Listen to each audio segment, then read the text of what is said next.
Ticket বিক্রি করেন। Ticket দিবেন আপনাকে ধন্যবাদ। আপনাদের যদি বাড়তি টাকা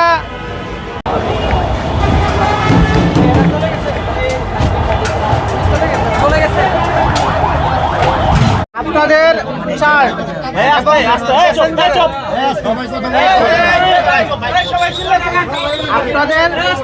আপনাদের চার্জ এবং প্যাসেঞ্জার সকল জাস্টিফিকেশনের ভিত্তিতে আপনারা অবশ্যই ভাড়া বেশি নিচ্ছেন। 600 টাকা নিচ্ছেন কালকে নিয়ে, 500 টাকা নিচ্ছেন আপনার ভাঙার পর থেকেই। সাহেবরামপুর না, এখানে যে এই যে কালকিনি সাহেবরামপুর যাবে, কালকিনি হয়ে আমার কথা শুনেন, ভাড়া বাড়তি নিচ্ছেন আপনারা। আপনি যদি না জেনে বলেন তাহলে হবে। আপনারা ভাড়া বাড়তি নিচ্ছেন তাহলে আপনাকে সরকারি চার্জ আপনাকে কেন? আপনার এটা কি? এটা আমার মাদারীপুরে, এটা আমার মাদারীপুরে কালকিনি সাহেবরামপুরের চার্জ, তাহলে আপনাকে ই করতে হবে। আপনি অনলাইনে চার্জ দেন। কেন কালকিনি আমার দেখান, আপনি অনলাইনে চার্জ দেন। আপনি আমাকে দেখান। নাই, আপনি অনলাইনে চার্জ দেন। আপনি দেখান, আপনি অনলাইনে চার্জ দেন। আপনাকে দেখাতে হবে। আমার কাছে কালকিনি সাহেবরামপুরের চার্জ নাই। 400 টাকা নিচ্ছেন তাহলে 400 ভাড়া নিচ্ছেন কেন? আমার গাড়ি গেলে আমি দেবো না। এই ইয়ে করেন, ভাড়া নিচ্ছেন 400 টাকা যেহেতু ভাড়া নিচ্ছেন 4 ওখানে রাখতে হবে। সব কালকিনি। আপনি ভাড়া শোনেন, শোনেন, আমি বলি, আমি এখন ইয়ে করতেছি, মোবাইল কোড আইন ভোক্তা অধিকার সংরক্ষণ আইনের 38-39-40 দ্বারায় আপনার ওই যে চার্জ আপনার ইয়ে রাখার কারণে এবং বাড়তি বাড়ানোর কারণে 20,000 টাকা জরিমানা করা হলো। আস্তে আস্তে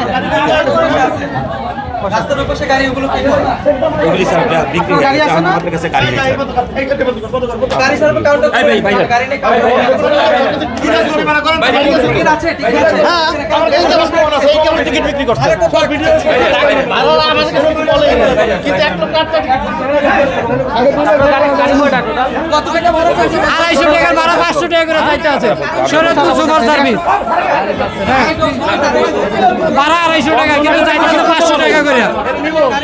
না গাড়ি ওই যে বরগুনা ওই যে সামনে গাড়ি দাঁড়ানো আছে, সিরিয়ালে গাড়ি আছে, গাড়ি প্রচুর আছে। আপনি যেটা শুনতে পাচ্ছেন এখানে ভাড়া কত নিচ্ছেন মাদারীপুর? হ্যাঁ, কে বলছে মাদারীপুর? আমি নিজেই তো আসলাম একটু আগে, আমি নিজে এসে আপনাদের কাছ থেকে জানতে পারলাম কি, আমি নিজে যাত্রী খুঁজে আসছিলাম একটু আগে, এই কাউন্টারে আমি জিজ্ঞেস করছিলাম যে মাদারীপুর গেলে আমার ফ্রেমে পাবো না থাকে, আপনারা কত টাকা বিক্রি করছেন? এভারেজ কত? আমাদের গাড়িগুলো কালকিনি ভিড়ে আমার কাছে সবকিছু ডকুমেন্টস আছে। আমাদের যে গাড়িগুলো কালকিনি ভিড়ে দেয় ওইটা 500 বিক্রি করি, আর যেটা মাদারীপুর শুধু মাদারীপুর বিক্রি করি সেটা 400 টাকা বিক্রি করি। হ্যাঁ, এই যেটা কালকিনি কিন্তু মাদারীপুরের টিকিট আমার কাছে কত টাকা চাইলেন? যেই গাড়িটা ঠিক 15-20 মিনিট আগে মাদারীপুর যাওয়ার জন্য আমি যখন বললাম কত টাকা আপনি চেয়েছেন আমার কাছে বলেন। আমি চেয়েছিলাম স্যার, হ্যাঁ, তাহলে ওইটা কালকিনি গাড়ি ছিল। হ্যাঁ? তাহলে ওইটা কালকিনি গাড়ি আপনার কত করে বিক্রি করতেছেন দেখি, টিকিট দেখান। যাত্রী আছে না এখানে? যাত্রী নিয়ে আসো। 250 টাকার ভাড়া। আচ্ছা, 250 টাকার ভাড়া। আপনি এখানে লিখছেন কত? 250 টাকা ভাড়া স্যার। হ্যাঁ, এখানে কত? 2000 টাকা নিচে চারটা টিকিট।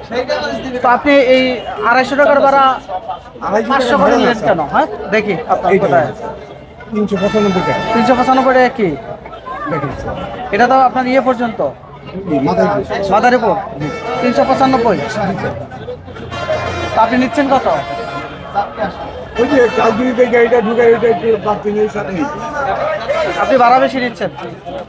হ্যাঁ, ইয়ে করুন। আসলে আমাদের কাছে তো 600 চেয়েছেন, ম্যাজিস্ট্রেটের কাছে আপনি 600 টাকা চেয়েছেন। আপনি কিছুক্ষণ আগে আমি এসেছিলাম, আপনারা হয়তো চিনতে পারেন নাই। ইয়ে করেন, এই টিকিটটা আমার এটা দেন, টিকিটটা রাখেন।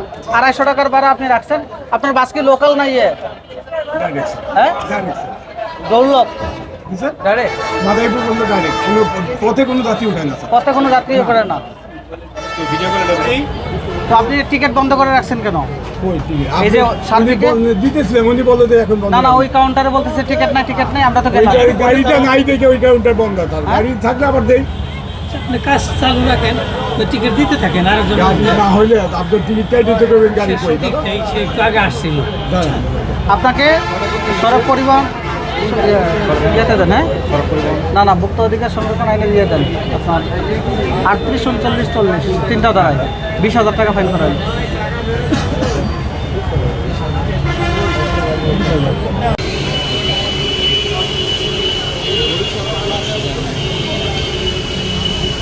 ফেরত দেওয়া হয়েছে। ফেরত দেন যারা বেশি দিচ্ছে ফেরত নেন গেলে কি আবার 500 না 600 আমার কাছে 600 আছে 600 এটা খুলেন খুলেন, হ্যাঁ